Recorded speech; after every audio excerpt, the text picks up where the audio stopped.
Hi you guys, I'm glad you made it back. Today we're going to refinish this chair. We're going to stain it and we're going to apply a satin lacquer to it to give it that rub effect. I just want to tell you though, make sure that the chair is not valuable. If it's valuable, it's worth more money if you don't do anything to it. So check it out, make sure you don't have something valuable. If you watch enough antique road shows or Pawn Stars, they tell you do not do anything to it.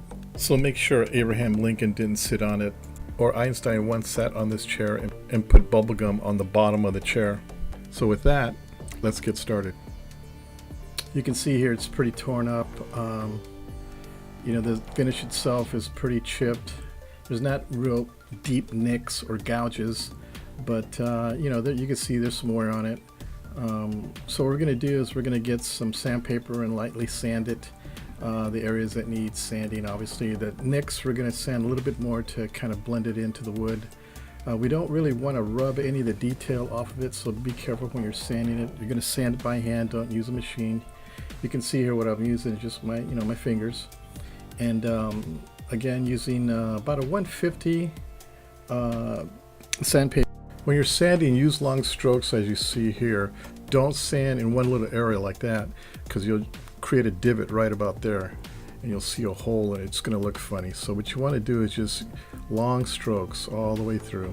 Now we're going to use this Minwax penetrating stain. I'm using a dark walnut. You can find it at Home Depot. You can see here how the chair looks. It's all completely sanded, front and back, the legs. I didn't do the inside bottom, but if you want to do it, go ahead. Okay, so we're just taking a rag with our finger and we're just applying the stain on. Again, rub the areas that need to be stained, which is pretty much the whole chair. If you get on the fabrics, not a problem. You don't want to remove the upholstery. A lot of people do, a lot of upholsterers do, because they're really good at it. I'm okay at upholstery. You probably want to use the gloves.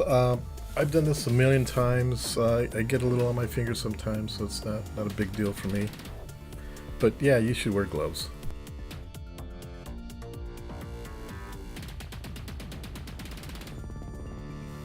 Again, we're just using our finger. I'm using a terry cloth. You could use a t-shirt if you want, and just dab it, and you can see the results you're going to get. You can see here now we're finished staining it. We're just letting it dry, but this stain does a great job, and you don't really need much either. You can see it's got an oil sheen to it, which is nice, but again, we want that hand rubbed look. You can see how well this stain really works. It's penetrating all right, and it gives the chair, all the woodwork, a rich color. Really nice detail on this chair. I really like this chair. Yeah, look at those deep reds. Now we're going to use a Def clear wood finish. We're using a satin finish, not a high gloss. If you use a high gloss, some people like it, most people don't. If you use a high gloss, it's going to make your chair look cheap. I use a satin finish because it has that hand rub oil effect. Now if you notice, the depth can here has a red tip on it, on the spray tip there. You can adjust that spray tip. It explains it on the cap here. You can see it'll either shoot up and down or left and right. All you have to do is just turn the tip, that red tip. I'm just leaving it the way it came from the factory. And we're just lightly, you can see here, I'm just lightly putting the first coat on. You don't need much. We're just putting one coat first. And then once we put our first coat, we let it dry, and then go ahead and shoot another coat on it. Okay, once you're done putting on your first coat, give it about a day to dry. Come back and lightly sand with a 320 to 400 grit. Once you're done, go ahead and put another coat. If you feel that you need a third coat, do the same process again. Just go ahead and lightly sand it and then shoot another coat. So you can see here I'm just going through all the areas that need to be sprayed. It's so easy that you can do it.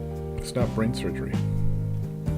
I don't have to tell you all the common sense stuff like, spray it in an open room, and, this stuff is, you don't want to breathe it, and, don't be close to a fire, all that good stuff. Just read the safety stuff that's on the cans and it'll explain to you. I'm sure you're smart enough to figure that out. Okay, you can see here how great this finish looks.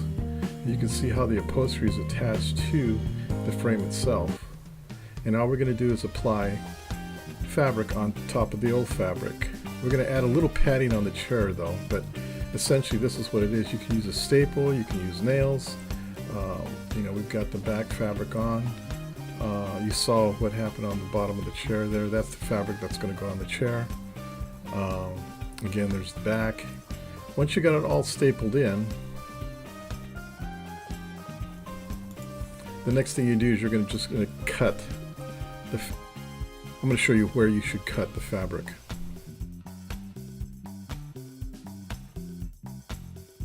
Okay, you stapled the new fabric over the old fabric. You can see the edge right there. And what you're going to do is you're going to cut the fabric right where the old fabric is. You can take some scissors, you can use an X-Acto knife, you can use a utility knife.